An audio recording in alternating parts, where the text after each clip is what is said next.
बिस्मिल्लाहिर्रहमानिर्रहीम।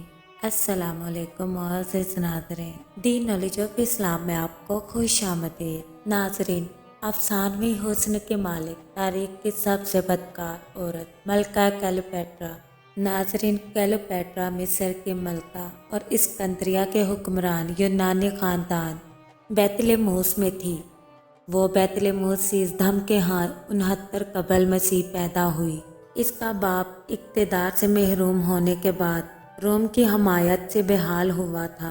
उसके साथ मिस्र पर रोम की ग़ुलामी का साया पड़ना शुरू हो गया। बादशाह अहले रोम का मकरूज़ था। उसने रोम के मजलिस अमरा से वादा किया कि उसके मरने के बाद मिस्र पर रोम का कब्ज़ा होगा। 51 कबल मसीह में उसका इंतकाल हो गया। उसकी औलाद में सबसे बड़ी क्लेयोपेट्रा थी, जिसकी उम्र उस वक्त 18 साल और दूसरी लड़की आर्हीनो थी। इससे छोटा लड़का जो बाद में बैतलहूस 4 दम और सबसे छोटा लड़का बैतलहूस 5 दम कहलाया। शाह मिस्र की वसीयत के मुताबिक उसका बड़ा लड़का और बड़ी लड़की मुश्तरका तौर पर ताजो तख्त के वारिस करार पाए और ये दोनों मिलकर हुकूमत करने लगे। लेकिन कसरे शाही 2 ग्रुपों में तकसीम हो गया। क्लेयोपेट्रा का हामी गिरोह कमज़ोर निकला और क्लेयोपेट्रा को जला वतन होना पड़ा। लेकिन थोड़े ही दिनों बाद जवां साल क्लेयोपेट्रा शाम के इलाके से एक फ़ौज लेकर मिस्र में दाखिल हो गई। इन्हीं दिनों रोम में शहनशाह पोपई और इसके हरीफ जूलियस सीज़र में रस्साकशी शुरू हो गई। पोपई शिकस्त के बाद पनाह की तलाश में मिस्र आया, लेकिन साहिल पर ही मुनहरिफ दरबारियों के हाथों कत्ल हो गया।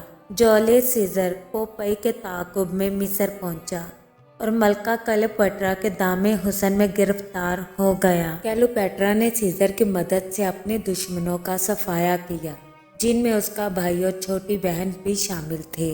उधर रोम में सीज़र का काबिल एतमाद नायब एंथोनी रोम के मामलात की निगरानी करने लगा। अब सीज़र और मलका क्लेयोपेट्रा दोनों अपने दुश्मनों के खौफ से आज़ाद जिंदगी के मज़े लूटने लगे। क्लेयोपेट्रा के बतन से सीज़र का एक बेटा सेज़ारिन पैदा हुआ। बेटे की पैदाइश के कुछ अरसे बाद सीज़र को वापस रोम जाना पड़ा।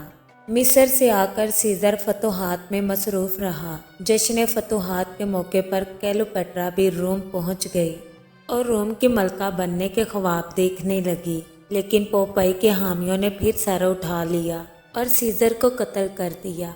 अब क्लेयोपेट्रा ने अपने बेटे सेज़ारिन को तख्त पर बैठाने का ख्वाब देखा। क्लेयोपेट्रा ने सीज़र के नायब एंथोनी को अपने दामे फ़रेब में गिरफ्तार कर लिया। एंथोनी ने उसे इस्कंदरिया लौट जाने और मुनासिब वक्त का इंतज़ार करने को कहा। रोम में ऑक्टावियन ने गलबा पा लिया तो एंथोनी भी इस्कंदरिया आ गया। इसके ताल्लुकात भी सीज़र की तरह क्लेयोपेट्रा से आगे बढ़े। मलका हामला हो चुकी थी। एंथोनी 40 कबल मसीह में रोम वापस चला गया। 6 माह के बाद क्लेयोपेट्रा के हाथ जुड़वा बच्चे पैदा हुए। एंथोनी मिस्र और शाम में नाकामी के बाद मिस्र आ गया। ऑक्टावियन ने एंथोनी का खतरा हमेशा के लिए ख़त्म करने के लिए मिस्र पर हमला कर दिया। एंथोनी मारा गया और क्लेयोपेट्रा कैद कर दी गई। वो जानती थी कि अगर वो जिंदा रही तो ऑक्टावियन उसे और उसके बच्चों को मिस्र की सड़कों पर जलील और रुस्वा करेगा। क्लेयोपेट्रा ने ऑक्टावियन से एंथोनी की कब्र पर जाने की इजाज़त मांगी। कब्र पर फूलों की चादर चढ़ाई गई। डोली में बैठकर वापस आई और हमाम तैयार करने का हुक्म दिया। गुस्ल करके लिबास पहना, बाल गुंदवाए और सोफे पर दराज हो गई। कुछ देर बाद महल में हंगामा बपा हो गया। क्लेयोपेट्रा शाहाना पोशाक में अबदी नींद सो रही थी। संतरियों ने बताया कि आज सुबह एक दहकान अंजीरों की टोकरी लेकर आया था। नामालूम दहकान से जहरीला सांप मंगवाया गया। मलका ने टोकरी से सांप निकाला और उसे डसने के लिए अपने जिस्म पर छोड़ दिया। सांप के जहर ने फौरी असर किया और हुस्न की देवी क्लेयोपेट्रा की जान निकल गई।